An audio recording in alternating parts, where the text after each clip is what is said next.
China के दुश्मन को अब भारत दूसरी कौन सी हथियार दे रहा है, तो वहीं दूसरी तरफ युद्ध की तैयारी हो रही है या गृह युद्ध का खतरा है या फिर एक और महामारी आने वाली है। चीन में ऐसा क्या हो रहा है? जियोपॉलिटिक्स में बहुत कुछ चल रहा है, जानने को आपको बहुत कुछ मिलेगा। आइए जानते हैं इन खबरों को विस्तार से। दुनिया के सबसे रहस्यमयी देश चीन में एक बार फिर से कुछ ऐसा हो रहा है जो 1970 के दशक के बाद शायद ही देखा गया था। चीन की कंपनियों ने अपने प्राइवेट आर्मी का निर्माण करना शुरू कर दिया है। CNN की रिपोर्ट के मुताबिक चीन की कम से कम 16 बड़ी कंपनियों ने पिछले साल अपनी प्राइवेट आर्मी तैयार कर ली है। पीपुल्स आर्म्ड फोर्सेस डिपार्टमेंट के नाम से जाने जाने वाली ये इकाइयां उन लोगों से बनी हैं जो अपनी नियमित नौकरियां भी करते हैं, इसका भी हिस्सा बने हैं। वे दुनिया के सबसे बड़े चीन की सेना के लिए रिजर्व फोर्स की तौर पर काम करते हैं और देश में प्राकृतिक आपदाओं के साथ साथ युद्ध की आपात स्थिति में किसी भी वक्त जाने के लिए तैयार होते हैं। चीन की कंपनियों ने जिस सेना का निर्माण किया है वो फिलहाल चीन के बाहर काम नहीं कर रही है, लेकिन रिपोर्ट्स में कहा गया है कि चीनी कंपनियों की ये सेना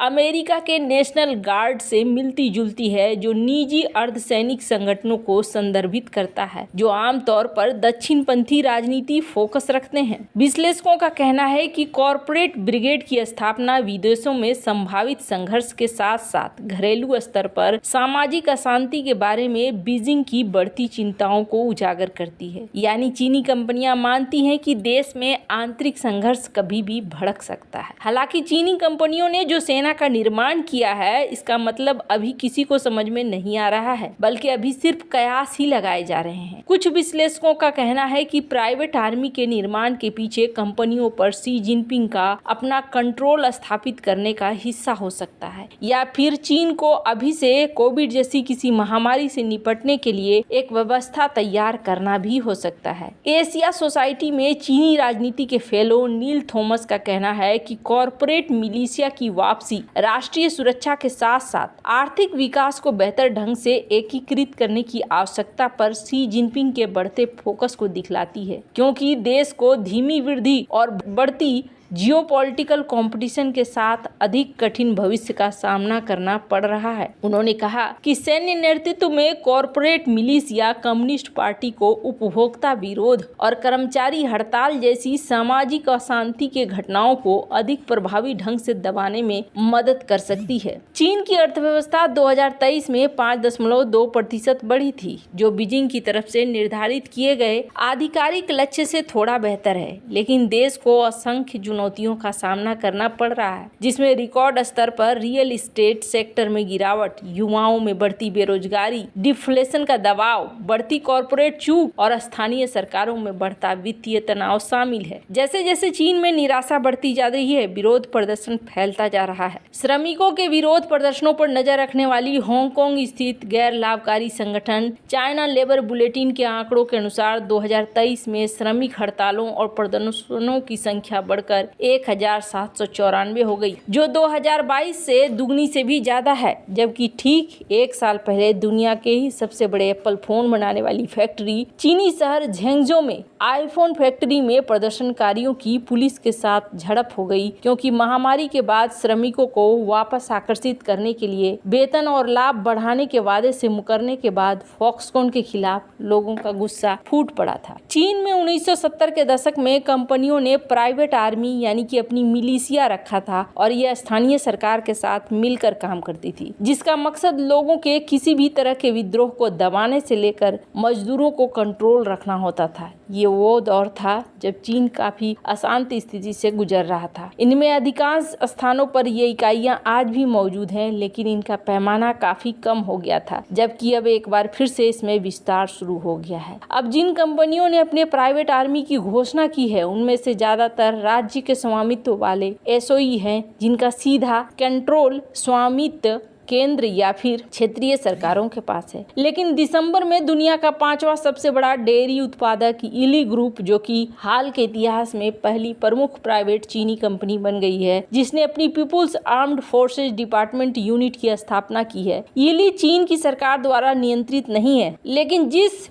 होट में ये कंपनी स्थित है, उस प्रदेश सरकार की इस कंपनी में करीब 8.5% की हिस्सेदारी है। हालांकि अभी तक पता नहीं चल पाया है कि इस प्राइवेट आर्मी में कितने सैनिक हैं, लेकिन चीन की सैन्य सेवा कानून के अनुसार पुरुष मिलिशिया सदस्यों की संख्या 18 से 35 वर्ष होनी चाहिए। विशेष कौशल वाले लोगों के लिए कुछ लचीलापन है, महिलाएं भी शामिल होने के लिए पात्र हैं। हालांकि कानून में उम्र की आवश्यकता प्रदान नहीं की गई है। चीन के पास अपनी कोई सेना नहीं है, बल्कि पीपुल्स लिबरेशन आर्मी चीन की कम्युनिस्ट पार्टी की सेना है। चीन की मिलिशिया 1949 में पीपुल्स रिपब्लिक की स्थापना से पहले की है। उनकी उत्पत्ति 1920 के दशक में हुई और उन्होंने कई लड़ाइयों में कम्युनिस्ट पार्टी का समर्थन किया था। 1949 के बाद जब कम्युनिस्ट पार्टी ने मुख्य भूमि पर चीन का कब्जा कर लिया तो प्राइवेट आर्मी प्रांतीय और सरकारी स्कूल कंपनियों में शामिल हो गई। सरकारी दस्तावेजों के मुताबिक 1949 से लेकर 1976 तक माओवादी युग के दौरान सेनाएं चीन में काफी प्रचलित थी और 1950 के दशक के अंत में 22 करोड़ सदस्यों के साथ पीएलए सदस्यों की संख्या अपनी चरम पर थी। तब ताइवान को लेकर अमेरिका के साथ सैन्य तनाव बहुत ज्यादा था। मिलिशिया चीन की सेना का एक महत्वपूर्ण हिस्सा है जो 2 पूर्णकालिक पेशेवर बलों से बना है, पीएलए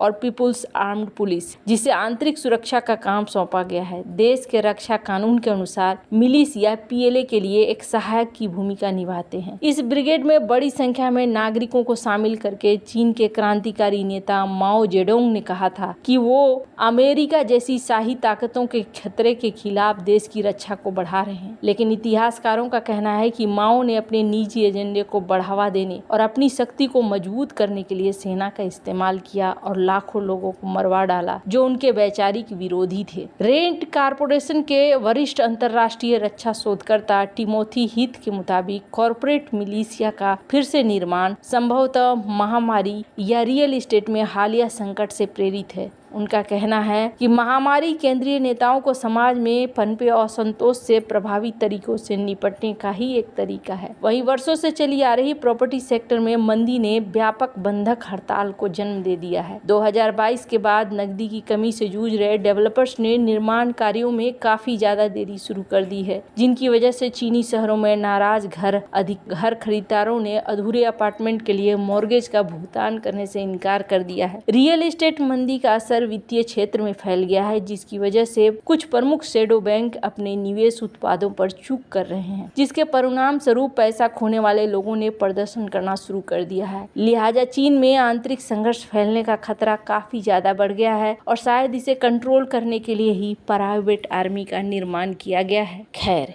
जहां एक तरफ ये सब कुछ हो रहा है तो वहीं दूसरी तरफ दक्षिण कोरियाई डिफेंस इंडस्ट्री से सीख लेते हुए भारतीय विमान निर्माता कंपनी एचएएल ने दक्षिण चीन सागर में चीन के जानी दुश्मन फिलीपींस को हल्के लड़ाकू विमान यानी कि एलसीए तेजस MK1 का नौसैनिक वेरिएंट ऑफर किया है। भारत ने इससे पहले फिलीपींस को ब्रह्मोस सुपरसोनिक क्रूज मिसाइल भी भेजा है, जिसकी डिलीवरी मार्च महीने से शुरू हो जाएगी। जबकि अब तेजस फाइटर जेट का ऑफर भारत ने किया है, जिसके बाद सवाल उठ रहे हैं कि क्या चीन की जानी दुश्मन को विध्वंसक हथियारों से लैस करना भारत की रणनीति का नया हिस्सा है। आपकी इन सब मामले में क्या राय है, कमेंट कर जरूर बताएं। जल्द मिलते हैं अगले वीडियो में नई खबर के साथ।